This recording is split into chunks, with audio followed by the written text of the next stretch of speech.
Bismillahirrahmanirrahim. Assalamualaikum warahmatullahi wabarakatuh.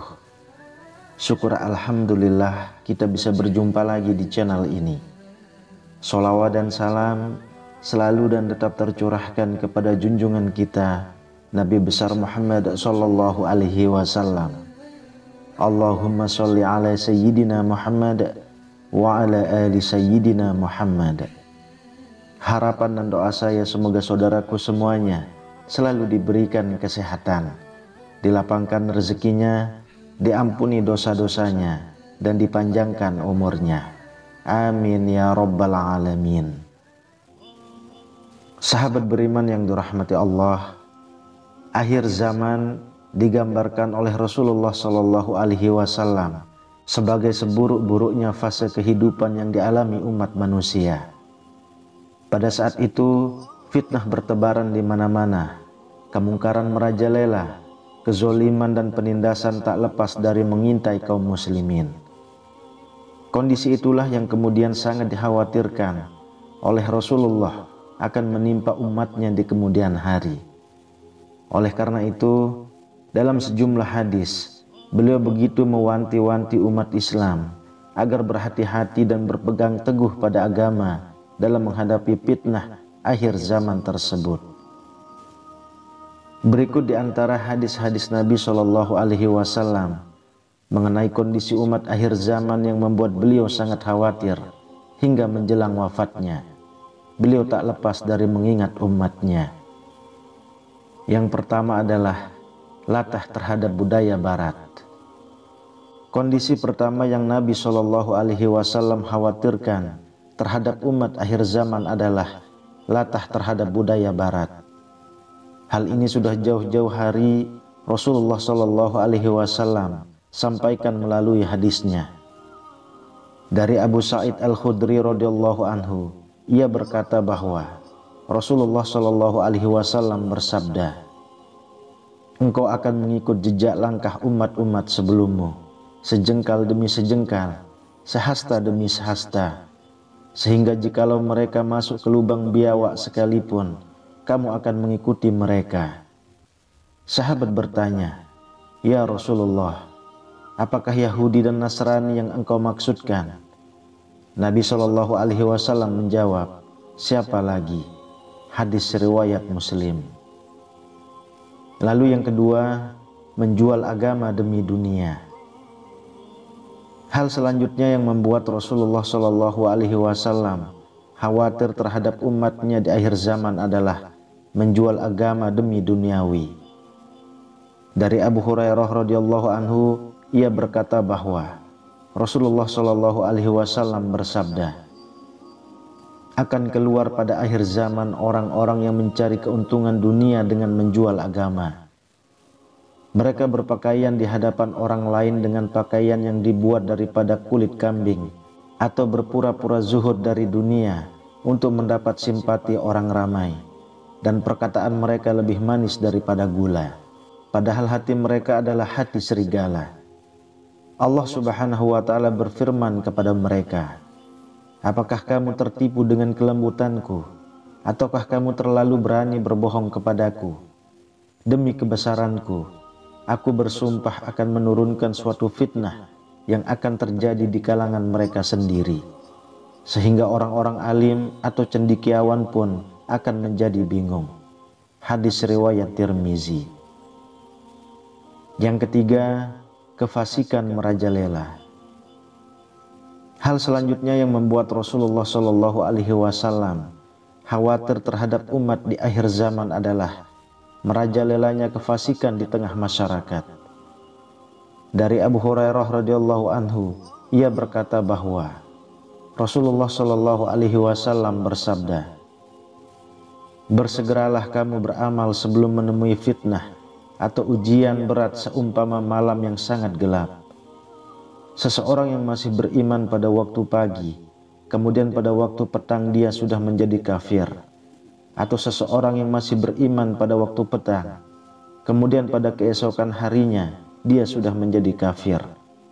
Dia telah menjual agamanya dengan sedikit harta benda duniawi. Hadis riwayat Muslim.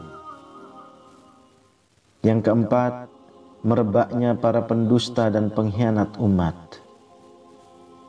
Merebaknya para pendusta dan pengkhianat yang banyak terjadi pada akhir zaman adalah salah satu hal yang dikhawatirkan oleh Nabi Muhammad SAW kepada umatnya di akhir zaman. Dari Abu Hurairah radhiyallahu anhu, ia berkata bahwa Rasulullah SAW bersabda, akan datang kepada manusia tahun-tahun yang penuh dengan tipuan. Pada waktu itu si pendusta dikatakan benar dan orang yang benar dikatakan dusta. Pengkhianat akan disuruh memegang amanah dan orang yang amanah dikatakan pengkhianat.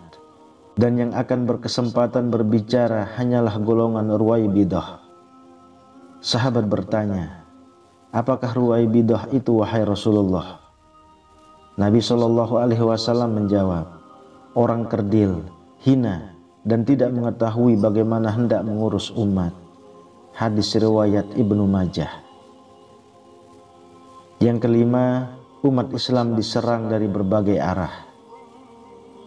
Hal ini mungkin sudah mulai terjadi saat ini, bagaimana umat Islam diserang dari berbagai arah, sampai-sampai besarnya kuantitas dari umat Islam itu sendiri tidak dapat meredam serangan-serangan ini.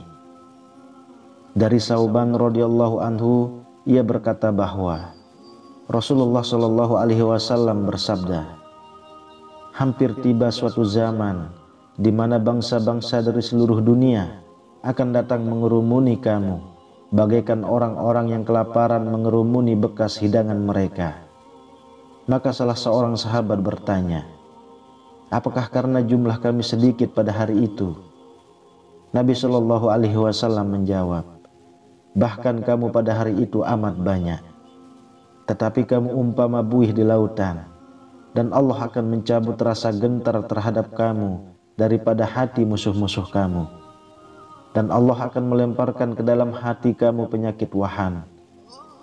Seorang sahabat bertanya, apakah wahan itu wahai Rasulullah? Rasulullah SAW menjawab, cinta dunia dan takut mati. Hadis riwayat Abu Daud. Lalu yang keenam, ulama tak lagi jadi panutan. Hal selanjutnya yang menyebabkan Rasulullah SAW khawatir dengan umatnya di akhir zaman adalah umatnya pada saat itu tidak lagi menjadi umat Nabi yang penurut. Dari Sahal bin Sa'ad Asy-Sya'idi radhiyallahu anhu, ia berkata bahwa Rasulullah SAW bersabda, ya Allah, janganlah engkau menemukan aku dan mudah-mudahan kamu juga tidak bertemu dengan suatu zaman ketika para ulama sudah tidak diikuti lagi dan orang yang penyantun sudah tidak dihiraukan lagi. Hati mereka seperti hati orang ajam, lidah mereka seperti lidah orang Arab. Hadis riwayat Ahmad. Kemudian yang ketujuh, Islam tinggal nama. Tanda-tanda akhir zaman yang juga sebagai hal yang sangat dikhawatirkan oleh Rasulullah kepada umatnya adalah Islam tinggal sebuah nama. Dari Ali bin Abi Thalib, ia berkata bahwa telah bersabda Rasulullah SAW, telah hampir tiba suatu zaman ketika tidak ada lagi dari Islam kecuali hanya namanya, dan tidak ada lagi dari Al-Quran kecuali hanya tulisannya. Masjid-masjid mereka indah tetapi kosong daripada hidayah. Ulama mereka adalah sejahat-jahat makhluk yang ada di bawah langit. Kepada mereka keluarlah fitnah, dan kepada mereka juga fitnah itu akan kembali. Hadis riwayat Al-Baihaqi. Sahabat beriman yang dirahmati Allah, itulah 7 kondisi yang sangat dikhawatirkan oleh Rasulullah SAW kepada umatnya di akhir zaman. Mari kita berdoa kepada Allah Subhanahu wa Ta'ala agar ditunjukkan ke jalan yang lurus sehingga terhindar dari fitnah dan kondisi yang dikhawatirkan oleh Rasulullah Shallallahu Alaihi Wasallam. Amin ya Rabbal Alamin. Wallahu a'lam bishawab. Demikian yang bisa saya bagikan. Semoga bermanfaat untuk kita semua. Assalamualaikum warahmatullahi wabarakatuh.